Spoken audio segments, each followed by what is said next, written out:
Hello guys! Meron tayong i-maintain dito. Babaklasin natin tong swing arm. Papalitan natin yung bearing. Preventive maintenance lang. Meron tayo itong brand new na stock bearing ng swing arm, ang FCI. And meanwhile, habang binabaklas natin yan, i-unbox natin tong tire hugger nya.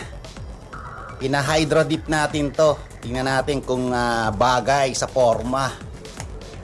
At kung meron pa tayo ipapa-repaint or hydro dip sa mga fairings nya. So let's see. Lupit oh. Fulidong. Originally, nawala na tong part na to. Tingaw na. Sa binild upan niya, custom siya ng pantapal, tapos itinahe. Walang walang masilya. Parang niluto yung plastic para maitapal. At dito sa portion na may hydro dip. Grabe. Pulidong-pulido. Eto guys, kung napapansin nyo, umuuga yung swing arm. So obviously, may tama na yung bearing. Yan ang dahilan bakit natin papaltan yung bearing. Inuuga namin siya sideways. Tinanggal muna namin itong shock absorber. And then, inuuga namin siya sideways para makita kung umaalog yung bearing. So, ayan. Ito sa kabilang side, obvious na obvious yung kalog ng bearing. Ayan. So, may alog siya. Definitely na confirm na to si yung bearing. So guys, honestly, mahirap tanggalin dahil kinakalawang na rin siya. Kapit na kapit siya rito sa butas nito. Pero ang pinatanggal namin itong T-range. Pinasok namin dito or pabaligtad. Yan, tapos pinukpok ng martilyo rito. Dalawa kaming nagtanggal, medyo hindi siya madali. Kaya kung hindi rin lang kayo mahilig magmekaniko, paggawa nyo na lang to sa trusted mechanic.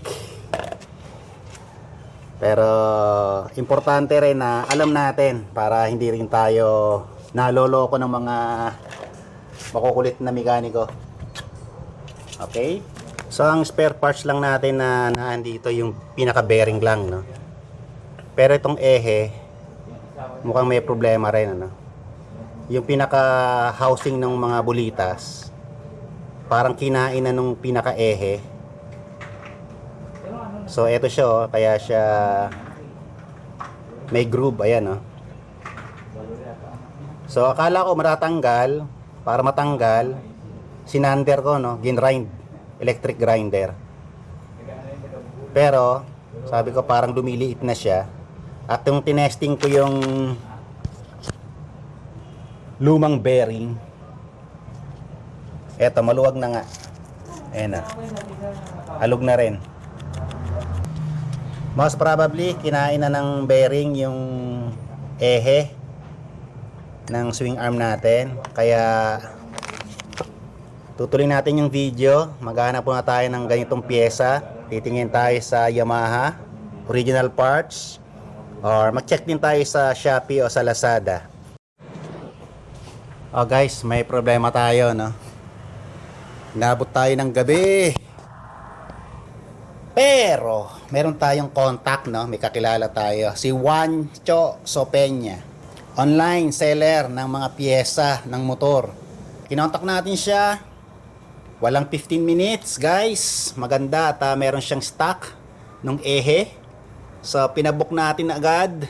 At on the way na yung Lalamove 650 yung ehe plus 202 dahil COD abono ng rider.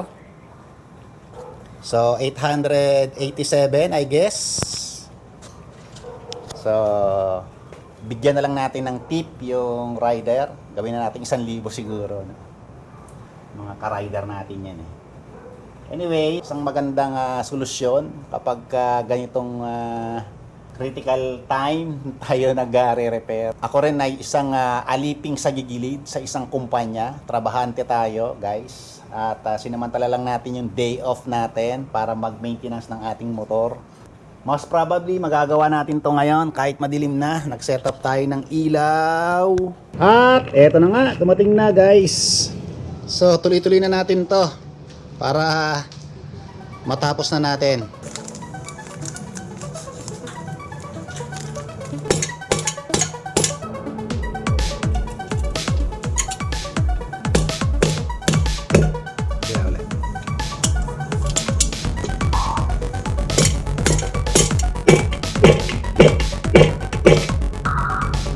Looks good. As far as I know, pre-lubricated na to. Pero meron naman tayo dyang grasa. Lalagyan na rin natin. Ano?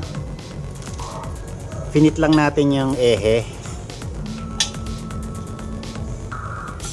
At obviously walang alog. So fit na fit. So lagyan na natin ng grasa.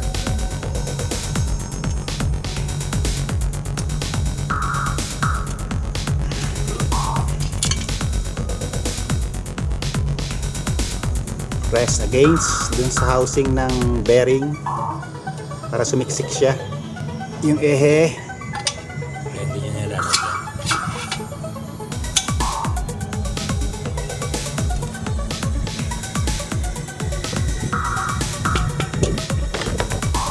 Yan. So walang kaalog-alog.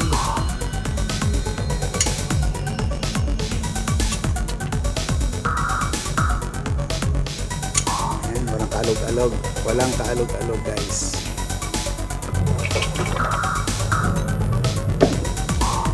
Tingnan natin tong dust cap ng bearing. Okay, tapat na sa butas. Kabit na natin tong bolt ng ehe. As simple as that. Tapat mo yan. Pangontra.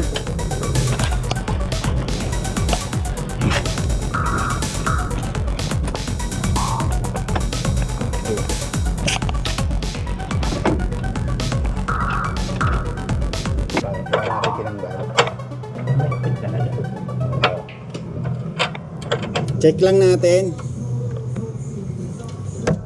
yung swing arm kung meron pa ring alog. So, inaalog ko siya ngayon guys, sideways, tsaka tinutwist ko, walang alog. So, okay na tayo, goods na tayo. Babalik ko na tong tornilyo ng ano.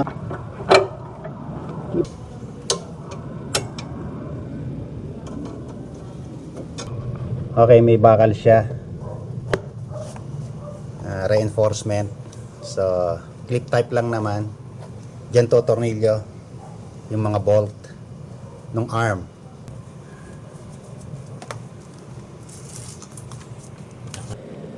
Okay guys, basically assemblein lang natin tong arm ng tire hugger natin. Nilalagyan ko to ng silicone washer sa pagitan para hindi kumakalantog, hindi siya tumutunog.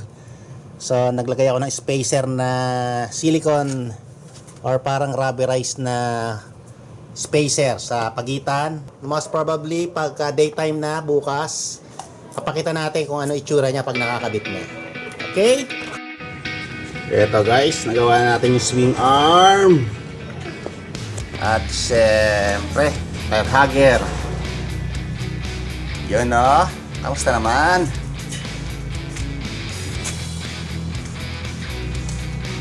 Oh. Bagay ba guys? What do you think? What do you think?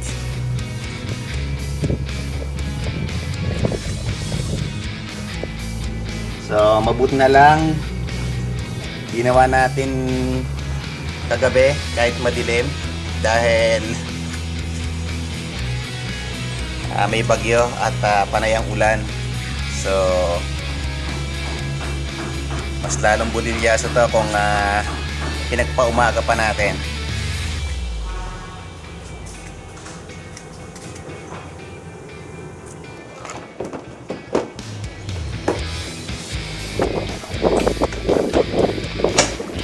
So, that was it guys. Iraos na naman yung ating maintenance ng ating motor, DIY.